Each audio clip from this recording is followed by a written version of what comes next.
Call the meeting to order. I pledge allegiance to the flag of the United States of America and to the republic for which it stands, one nation, under God, indivisible, with liberty and justice for all.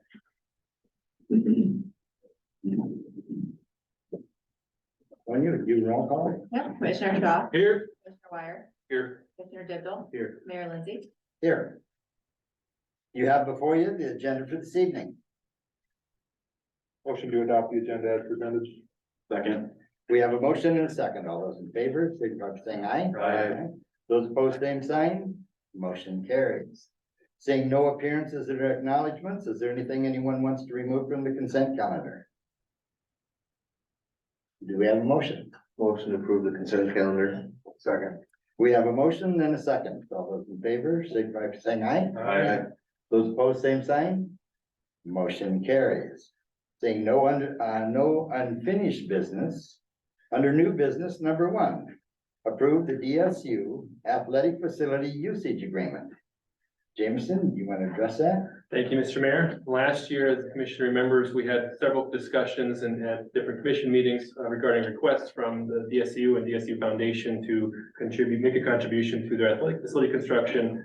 After all the discussion, public input, the city did budget to have $100,000 in this year's budget, as the request was for $1 million over 10 years. Of course, we weren't going to agree to any kind of contribution or make that contribution unless we knew that we had some level of usage within the athletic facilities being built. So this is the agreement that sets forward what that usage looks like and the parameters for such. The highlights that I would point out is that the city would have access to both the turf football and soccer fields for up to 10 days per year per field, as well as use of the hospitality event and the event center for 2 events per year, and then access to a suite in the event center for regular season athletic events.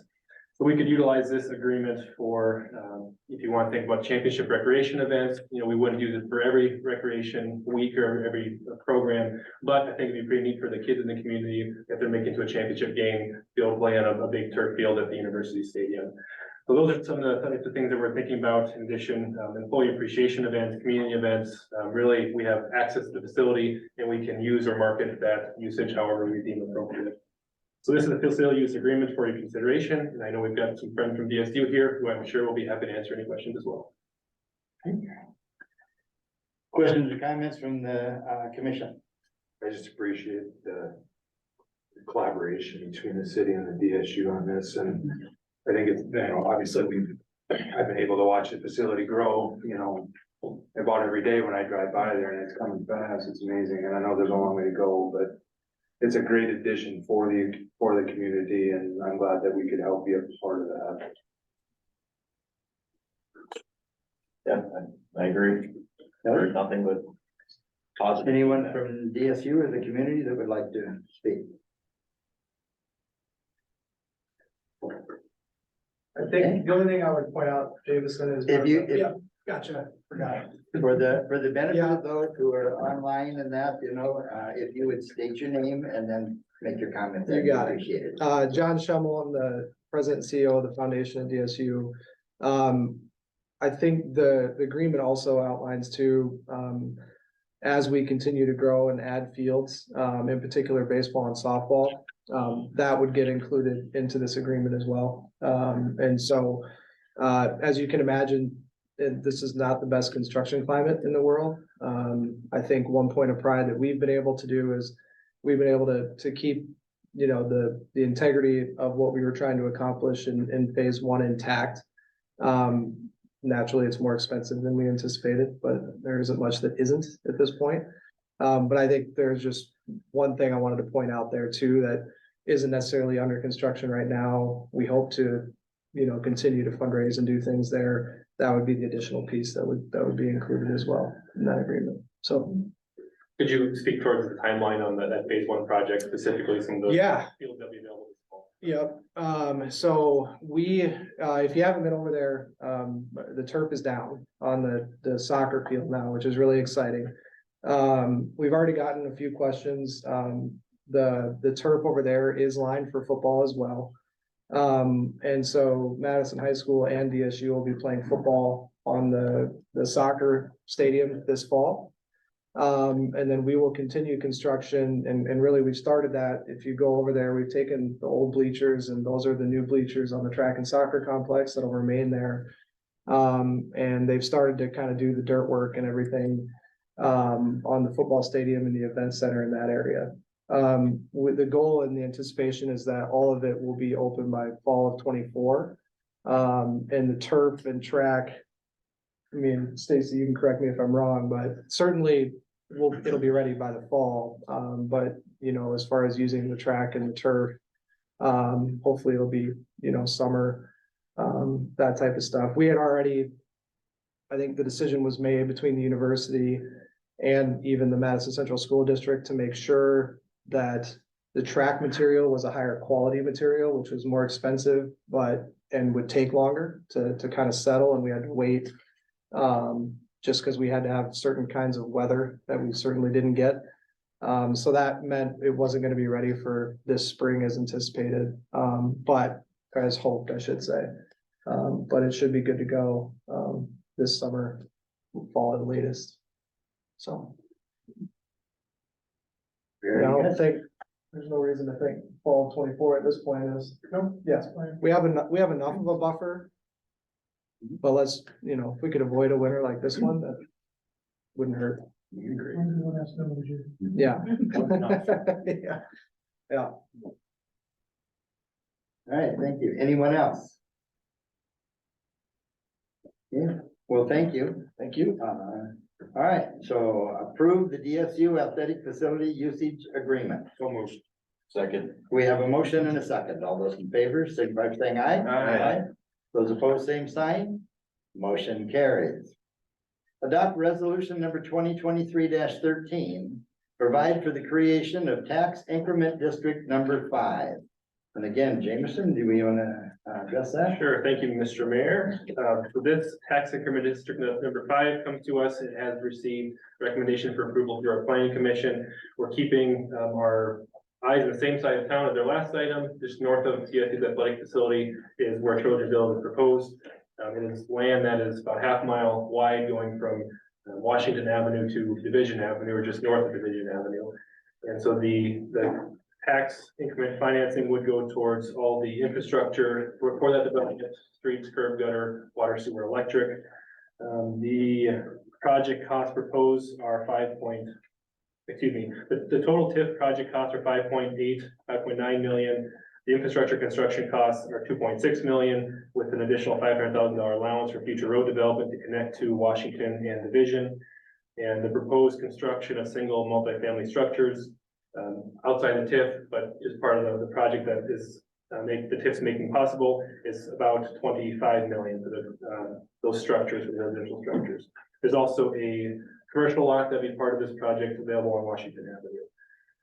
I think I'll pause there. Toby is somewhere. Toby's over here. Would you like to come up and go through some more of the details? Thanks, Jameson, members of the council. Toby Morris with Collier Securities. Have been before you a few times on some of your previous tax increment districts. What I think is really great about this one here is you have 2 local developers, one that was one of your first tax increment districts, probably about 10, 15 years ago. And my hair wasn't as gray as then, and neither was Randy's at the time. But that has shown, I guess, the power and the benefit of what happens when you create a tax increment district. Some of the highlights of this is we have had it certified with Department of Revenue, so they have reviewed the plan, looked at it, signed off as economic development. Why is that important? Because the school's general fund is held harmless. So those are some of the key components. A lot of times you'll see with tax increment districts, there's more misunderstanding than understanding of them. So it's not raising anybody's taxes by any means. You'll see in the detailed list, there's items that you won't see where it's going to go. Number 1 being a developer fee. So these are purely infrastructure related. Even though codified law allows for a developer fee, as many districts as I put together, I personally won't work on those because I just don't think it, as you've heard me say, smells right. It is a much needed, as we know, within the community of Madison. Your Lake Area Development Corp has really promoted the housing. I incorporated some of your housing study that came off in December of 2022. And what was interesting was essentially there was a little bit of a decline in population that can be attributed directly to if you have any housing available. So with what's proposed here between the single family, the multifamily, it's addressing not only on the workforce side, but also hopefully entering a partnership again with DSU for some of this much needed student housing. It's within walking distance there. This plan it is fluid, as I've discussed with the city before. The problem with TIF is we should be approving the plan after we've opened the bids, after everything's been developed. So what we have to do is take our best estimate, our best projection at this particular time, put it in place. But one thing I always say, as you've seen in the past, is the city's in the driver's seat. The developer agreement, which will come at a later time, is going to outline specific things that have to be done. They're not cutting any corners on any of the infrastructure by any means. It will all be done to city standards, laid out to city standards. We'll have a clause in the developer agreement so that all costs will be certified. So in a year or so, we'll turn those in on what you call a normal AIA document. So it's line item on that side. For Sonia's benefit, she always wants to know, does this count against constitutional debt? And the answer is no, because we associate it with what we call an annual appropriation lease. What's interesting is I think I've maybe told you in the past, the state of South Dakota has a constitutional debt limit of $100,000. So what we did is we incorporate some of the language. So like when Mr. Cruzmark behind me wants to borrow money, you're like, well, wait a minute here. How do they borrow for 100,000? That language is in the same language that you find within the TIF plan there. It's been signed off by legislative audit. I've had 2 opinions from Cutler Law, Meyer Henry Law. So we know we're solid ground on that. Again, the developer agreement I will see coming at a later date. We still see there's potential housing money. We've had a little bit of drama lately with South Dakota housing. We're going to get that figured out. I would see those applications coming out. And so this really becomes a partnership between the city and the developer moving forward to, accomplish the much needed goal of housing. And not only, from the workforce to the step up to the multifamily, I think it provides a nice combination. So it doesn't get stigmatized with just one or the other, but rather it'll be a step up development within your community. I don't mean to go through it fast. I know you're familiar, but by all means, I can get down into the 20-foot level, answer any questions that you may have. I will leave it to you, Jamison, Mr. Mayor, members of the council, Sonia, if there's anything specific you would like me to go through on the plan. Not you, Mr. Jenks, though. That's wise. I've gone through it and I'm excited in that because of the opportunities that it has in multifamily, different opportunities there. And also housing is one of the things that Madison still really does need, and this here is going to be in a neighborhood that is going to benefit not only the college, but also our workforce. Wow. So, anyone from the commission? Yeah, just that housing money, that infrastructure money that coming down the chute, this isn't gonna cause any problems if we approve this first before. It actually helps, and here's why. One of the things in the housing application, I'm glad you brought that up, is housing wants to see what is the local buy-in. And one of the best ways a city can participate and show support of a local buy-in is approving a tax increment district. Because now I can go to housing and say, hey, look at, not only they've approved the district, they're aware of the district. They know that this infrastructure is coming because housing is like, hey, do the cities know what is going on with this development? And I can check every single box and it gets you the bonus points for that potential grant application or a loan application with it. So it complements it very much. Thank you. Other questions? And I'm going to open up any questions from anyone in the audience. Okay. If not, thank you. Thanks, Mayor. And number 2, adopt resolution number 2023-13, provide for the creation of tax increment district number 5. So moved. Second. We have a motion and a second. All those in favor, signify by saying aye. Aye. Those opposed, same sign. Motion carries. Number 3, award bid 922 for Hayground. Jameson, you want to address that? Thank you, Mr. Mayor. This is the first time that the city has actually bid out miscellaneous properties we've got across town, the city owns that can be used for hay. It is not something we are statutorily required to bid out, but we, in just good governance, want to be transparent and give everybody the public the opportunity to have that. That being said, we only received one qualified bid, and that is for Mr. John Doblar. He is the gentleman who has been haying it for the last several years. He does a good job of it. He knows the property. Staff recommends awarding the bid to John in the amount of $1,500. Questions or comments? Is that bid out in the same manner we bid all projects, I guess, how? Yeah, so we released advertising for bid. We had specifications over what that entailed. I know our engineering office did field some questions over, it's 80 acres, but how much of that is hayable and that sort of thing. And so they work with anybody interested in to receive bids. The bids are not just how much you want to pay for this lease, but also offering a bid surety. And John Doblar's did meet all the requirements. Other questions? Do you have a motion? I'll make a motion to award bid number 922, Hayground to John Dobler. Second. We have a motion and a second. All those in favor, signify by saying aye. Aye. Those opposed, same sign. Motion carries.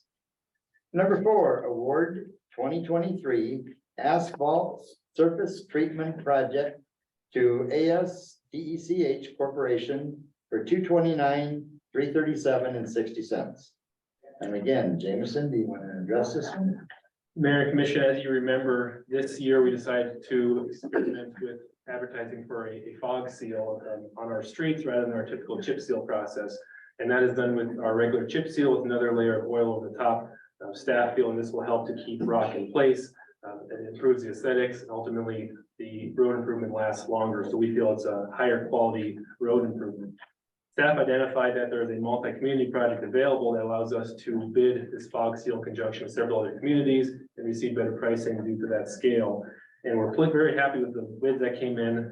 The low bid for Madison's segment of the project is from Aztec Corporation, the amount of $229,000, as the mayor read. And this is about what we had estimated the chip seal would have cost if we were to bid it out like we had done last year. So we feel we're getting a higher improvement, a higher quality streets improvements done for roughly the same price that we would have otherwise, and it'll last longer. So $229,337. The engineer's estimate was $285,000, and we had budgeted $300,000 for this amount. I should note that since there is a $70,000 difference in the low bid and what we had budgeted, that we do have the ability to adjust quantities down the road through a change order. So if we want to add more streets or more areas to that, we can do that. It's likely that staff would like to exercise that option. We're going to get a better understanding of what we'd like to add on to that, so we can still use the funds that we've budgeted and the resources for our streets. At this time, we just want to prove it as open, knowing that we can get those details finalized and opened up at a later time. We'd add it on as a change order. Yeah. So it'd still be within the $300,000 we budgeted, but we can get more streets done than we had originally. Gary, did you have anything more you'd want to add to that? No, very well sums it up. Come in for you. Questions or comments? Do we have a motion? I'll make a motion to approve the 2023 asphalt surface treatment project to Aztec Corporation for $229,337.60. Second. We have a motion and a second. All those in favor signify by saying aye. Aye. Those opposed, same sign. Motion carries. Number 5, action to demolish the historic residential structures at 715 North Egan Avenue. Jameson, did you want to address this or? I can, and I'm sure we've got people that speak that as well. We got some Okay, in the very audience. good. So the property owner of this is Opal Properties. They own the property at 715. Since this is within the historic district, the Historic Society made a determination that it is if I get my terminology right, qualifying or excuse me, contributing factor to the historic district. So there's a process that gets worked through for that. Within your packet, you had a number of documents from the developer, from the Historical Society, and from city staff as well. I know Opal Properties represented here in the audience. We've also got Ryan on Zoom and Gary, our building inspector, in the audience as well for any questions the commission might have. Dustin, do you want to add anything?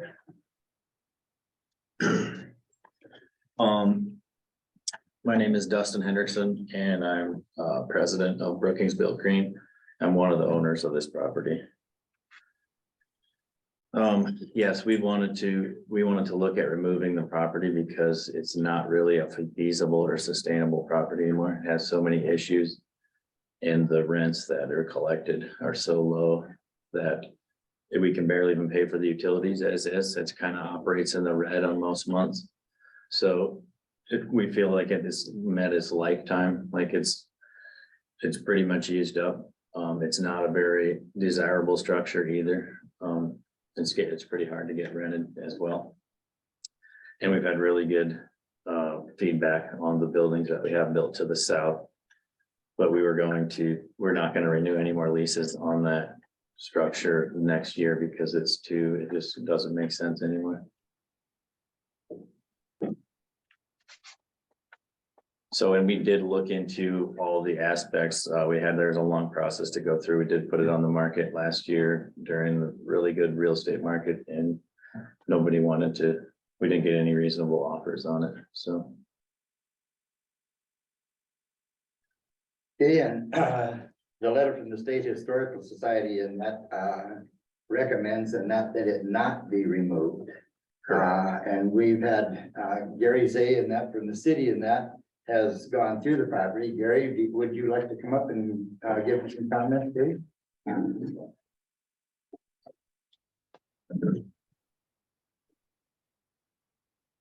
was really surprised at the condition of the house that was there. I thought, well, they're gonna want to tear it down, so it must be pretty bad. Well, I walked in the living room area on the first floor and I was just amazed at the quality and the woodwork that is in there. It's still pristine. There needs to be maintenance. There hasn't been any maintenance done on it in 3 years. It's something that needs to be done.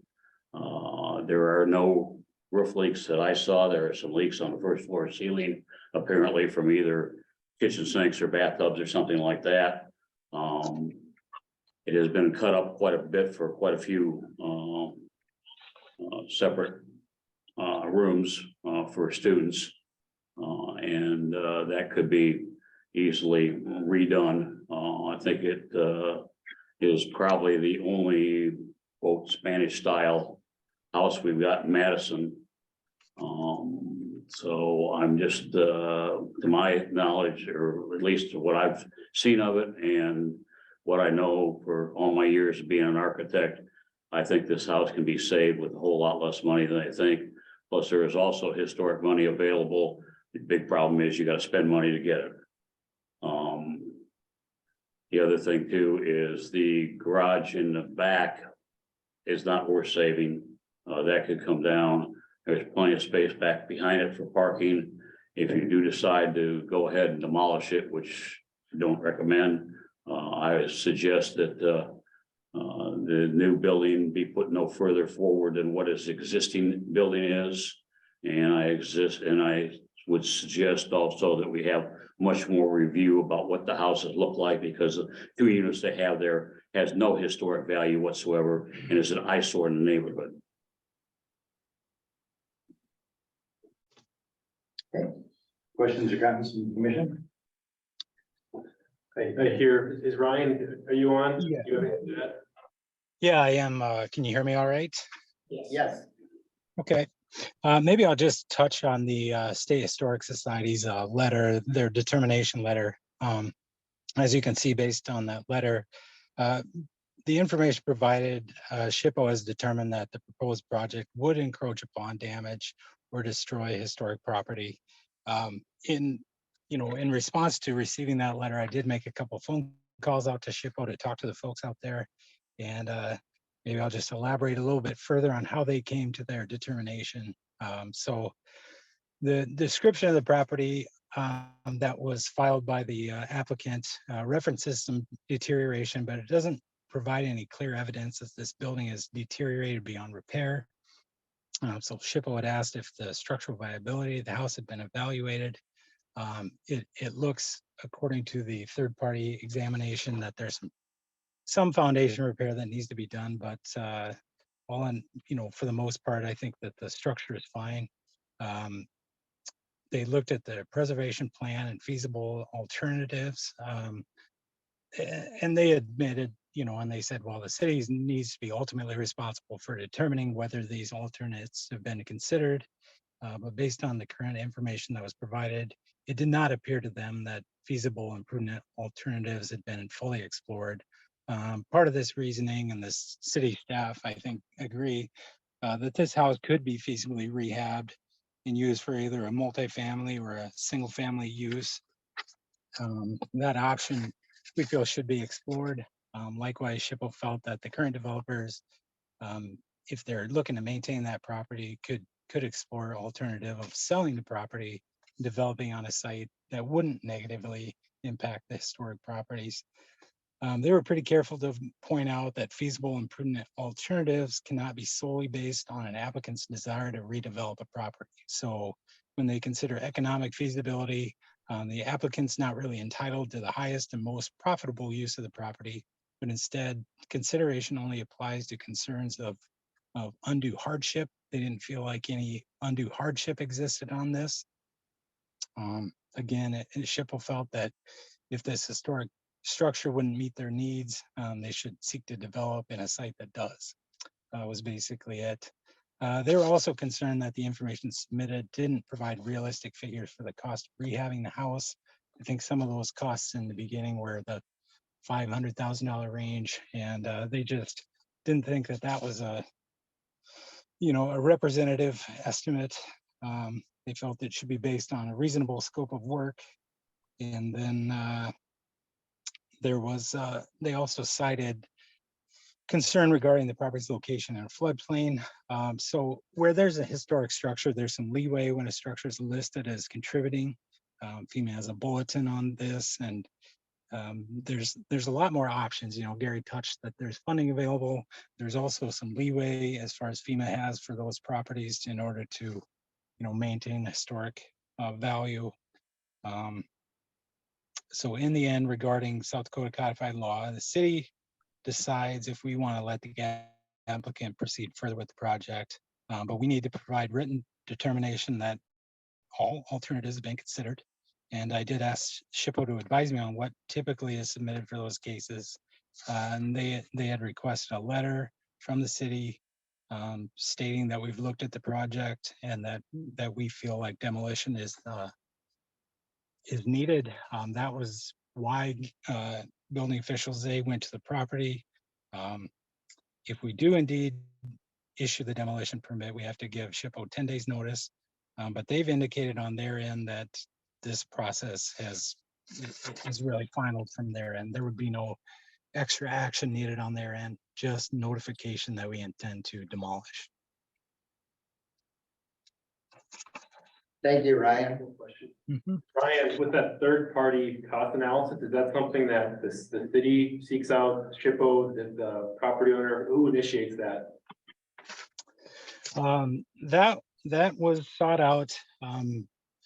SHPO had recommended that they get someone to come and look at the properties, an unbiased party. They actually suggested that city come and do it, but we weren't really comfortable completely looking at the structural analysis at that time. So we had recommended that they seek out another group, and I believe Dustin had hired this Veldco to come and take a look at that and do that cost analysis. Okay, thank you. We also have property maintenance code in effect, okay? And that will be part of this if you decide not to tear it down. I mean, we've done it on other houses already, so this will just be one more to add to it to make sure that it's done according to code. Thank you, Gary. Anyone else who'd like to speak?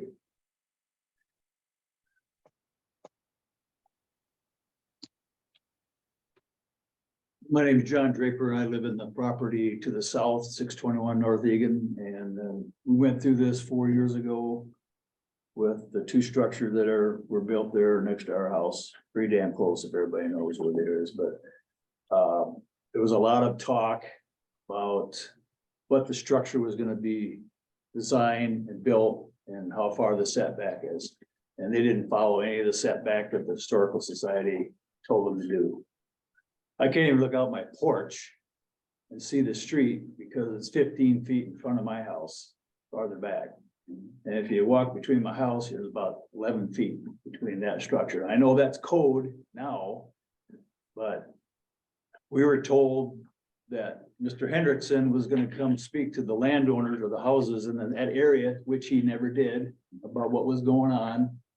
And when they started putting the footings in, I think it was 19, they did not inform us that this was getting started. And I know the Chippa recommended that they could tear the other house down as long as they had the structure, the new structure in similar size, same setback, same height, which it isn't. And I'm just concerned they're gonna do the same thing all over again. Plus, we have a huge problem with parking again. Like we talked before at the first couple of meetings, there was gonna be a problem. There's gonna be so many parking spaces. They're still parking all over the place in front of our house and down in front of SARS and across the street, which is normal when you got a college campus across the street, but I think it was unfortunate that I knew what they did when they demoed that house and they didn't save anything inside it. It was beautiful woodwork in it, and they just took it to the dump. So I guess our personal opinion in SARS, he's not here, but was not to demo it. I appreciate your time and hopefully you'll make that decision on that. It can be saved. All right, thank you. Anyone else would like to speak? Can I address a couple of comments? Please.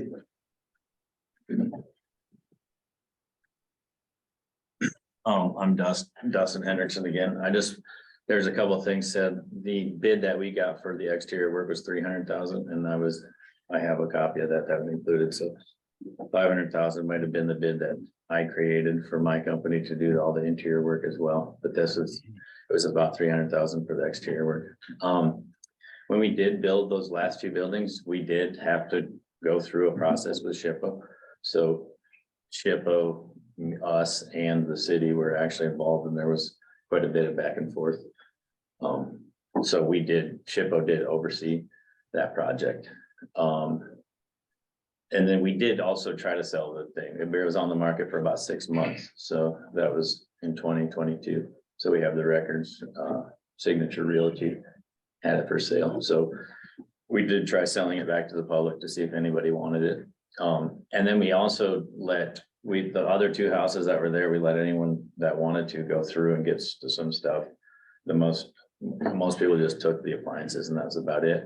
And so nobody wanted to really take the woodwork. We even offered to give the house away if anyone wanted it to move it off. And so we had a lot of people that looked at it and came through and did tours, but ultimately it came down to, it was just too much work. And so no one wanted to remove any of the woodwork or anything like that. So that was all I have. Okay. Anyone else? Well, historically in that, I was sitting in the same seat in that when you came with your first initial proposal. And in that first initial proposal, that you were going for 40 units on each side, and that's not something that the city commission was willing to look at, and make those changes in that to allow that. And so then for over a year that you worked on different other ideas and that, and did work with SHPO and you did have to come up with so that the pitch of the roof and that matched the neighboring houses and that. But it was also an understanding and that you would align it with the other homes that are in the neighborhood. So unfortunately, during that time period when you were started construction, I was not in the mayor's seat. And so it was disappointing to me to see that you had stuck that house so far out ahead of Draper's house. And then not only that, some of the things in that we had talked about that you were going to make it a little more aesthetically appeasing to the neighborhood did not happen. If you look at the side of the building and that, it's basically just a flat structure. When you look at the front of the structure and that, you have pillars on the structure, but they look like supports to keep the overhang from falling off.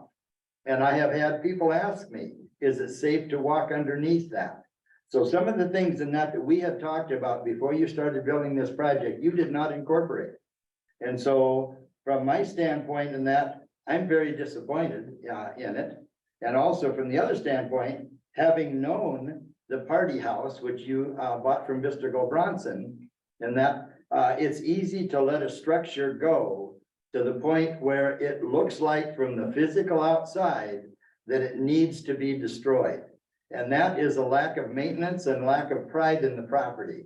So at this point in time, and that personally, my vote is going to be not to remove the party house from the historic district. So with that, do we have any other questions or comments from the commission? I agree. I think I'd hate to see us tear down something that possibly could be fixed, especially with being registered to the historic district. And if you look at the house that Drapers have now, that house was also in similar condition when Skirmans bought that house. And they spent a lot of time, effort, sweat, and built it to where it is now. And then if you go south of there, the next house south, and that was at one time the St. Thomas Newman Center. And that house and that had significant renovations done inside it to bring it back to the original style that it was originally, including putting back in this original stairway. So when you came into the house, you could go upstairs right in the living room. That had been removed, and there were apartments upstairs, and then there was behind, and that was where they held the Newman Center in that, in that particular building. And then if you go across the street, and that house also needed significant repairs and that to bring it up to the state that it's at now. So have those things been done in that neighborhood to bring that historic society, historic neighborhood back into looking beautiful as a historic neighborhood? The answer is yes. And can this house be brought back up, to be the condition that it used to be in when the party family lived there? And it's my feeling that the answer is yes. And so with that, is there anyone else that would like to speak? Questions or comments from the commission? Do we have a motion?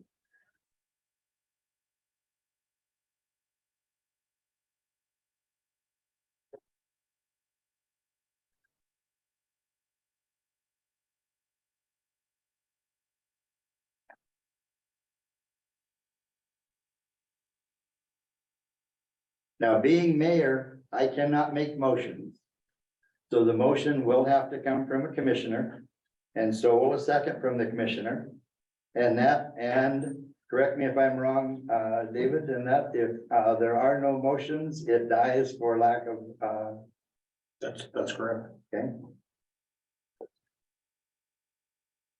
Mayor, maybe I'll add a couple of things that may or may not help, but just trying to draw some distinction between that last project and this project. So just a reminder that the zoning rules have changed in that historic district. Back when Dustin built those initial buildings, those comply with our city setbacks, 5 feet on the side, 25 foot on the front.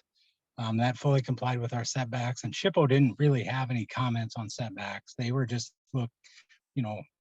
concerned about the look of the property and weren't concerned about the setbacks. However, there has been zoning changes.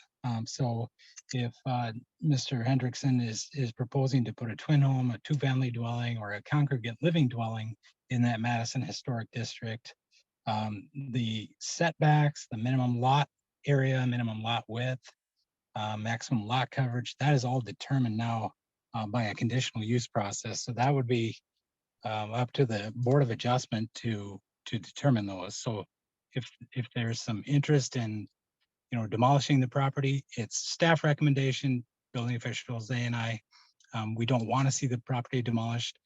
But if it were to be demolished, there would be a little bit more control over what goes back. Just in the interest of full disclosure, that's an option. Thanks, Ryan.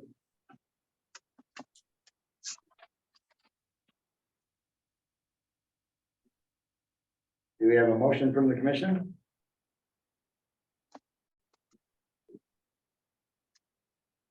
Okay, I'm gonna ask one more time, and if there isn't a motion, then this action dies for a lack of a motion. Ryan, question for you, as they're debating this.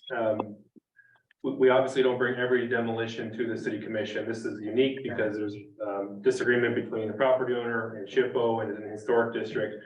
So do we require action from the commission in order to grant or deny this demolition request? We as staff were looking for that action, whether we were looking for the commission to give approval to this demolition permit or to deny the demolition permit was what we were hoping for. I can't recall, I don't have the agenda in front of me, how that was worded. I don't know if it dies for lack of action, if that just. Yeah, it's listed as action to demolish this structure.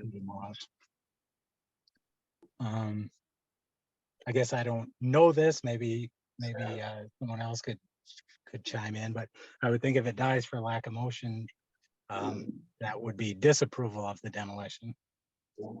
That is my understanding. David, is that your understanding? If it dies for lack of motion, it's a disapproval? No, It's not a no, disapproval. this is an administrative decision.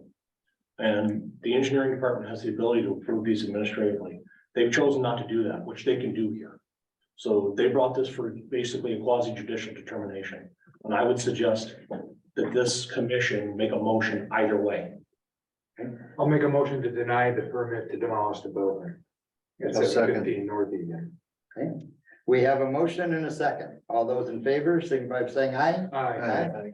Those opposed, same sign. Motion carries. Okay. Number 6, discussion on employee compensation resolution, section A, department head benefits. Jameson, would you like to address that? Thank you, Mr. Mayor. Section A of our employee compensation resolution handles what we refer to department heads, specifically the 9 department heads that oversee all aspects of the city, from police and fire to library, finance, streets, etc. And within those 9 positions, we've had six of them open up within the last 2 or 3 years. The 3 that haven't, I think have all been here 10 years or longer, it seems like, or at least some time. And some of those positions, when we are recruiting, hiring, we had some success in being able to fill quickly with good candidates. And some of them, it takes a lot longer, or potentially we aren't able to fill. The city engineer position, we weren't able to fill. We ultimately restructured the department, which I think worked very well. That was one of those positions that we struggled to fill. The utility director is now filled. That was open for 10 months. So another position that was difficult. And then before us now, we have the community center director that has opened up for the second time in about 1.5 years. So we want to have a discussion with the commission about the benefits that we give to these senior leadership level positions within the city. We feel as staff, when we are doing these interview processes and offer negotiation, that we can negotiate very competitively on pay and many benefits, including health benefits. The ones that we struggle with would be the annual leave, primarily vacation. If we're looking at candidates externally, they might come to us with 20 years, 30 years of experience, and are accruing 4, 5, 6 weeks of vacation a year. But as a new employee within the city of Madison, all employees are at the same level and they accrue 2 weeks a year. And for many people, that's just a deal breaker. They're not going to go from 5 or 6 down to 2 weeks. So that's really the bottleneck, or the challenge that we find within the benefit for that. We wanted to have a discussion to see if the commission has ideas or direction, and if you are open to offering a different tier of benefits to that department head staff in order to help us recruit some of these leadership positions. If you are, we'd be happy to investigate, explore, bring some options for you to consider. I would like you to explore it. I think it would be interesting just to see what other cities do. I look at it probably differently because as a salaried employee, my benefits are a little different than, you know, an hourly employee and. Yeah, just what's it hurt to explore it and see what comes back? I mean. If we're in line with everybody else, great, but I don't necessarily just wanna be in line with everybody else. I wanna make sure that this is a good place for people to work. And they're valued and we take care of them as well, because there's a lot that goes into what goes on in the city. Have we reached out to the municipal league or anybody to get a idea yet? Funny that you should ask on that. David, I hate to put you on the hot seat here, but the municipal league director happens to be. Happens to be here visiting today. I don't know that he knows in the spot any what other cities do. That'd be some exploring we could do, but David, have you had this discussion or questions from other cities? And thank you. David Reese, Executive Director of the South Dakota Municipal League. Thank you, Mr. Mayor, and Commissioners for having me. We've had some conversations just within the last couple of months, and we have some association groups that we can reach out to. What I would ask is, you know, send me an email with a formal request to do kind of an assessment and do a informal study across the state, and then that way it can be distributed to all of our membership. Does that make sense? Do you know how long you'd expect it to take? No, I don't. That's it could be a week, it could be a little bit longer than that. It might be a month or so. Just depends on how quick we get responses and how much time we have to assemble it. Or how much time we need to assemble it, excuse me. So, yeah. Very good. Excellent. Other questions or comments?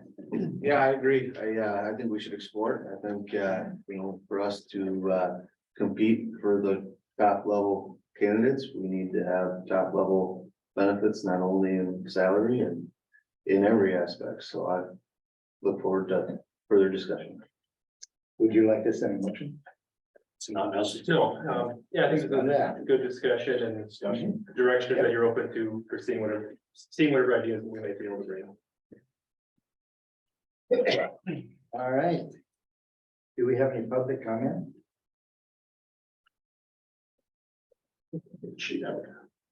No, because I forgot to put the sheet out. Okay, then I'm gonna ask in that sense, is there anyone here that would have signed up on the public comment? Okay, seeing none, then I will assume that there's none. Under announcements, our next regular commission meeting will be Monday, May 1st at 5:30 p.m. Construction Projects Community Open House, Wednesday, April 26th from 4:30 to 6:30 at the City Armory. Strategic Planning Update Community Forums will be Wednesday, April 19th, 1 o'clock at Dakota Prairie Playhouse, 6 p.m. at Madison High School Theater. And I encourage everyone from the public and that to please attend one or the other, please. And number 4, library dedication of the Nancy Sabey Community Room will be Monday, April 24th from 4 to 6 p.m. And city finance and utility billing offices will be closed May 8th to May 10th for employee training. So with that, do we have a motion to adjourn? So move. Second. We have a motion and a second. All those in favor, signify by saying aye. Aye. Those opposed, same sign. Motion carries.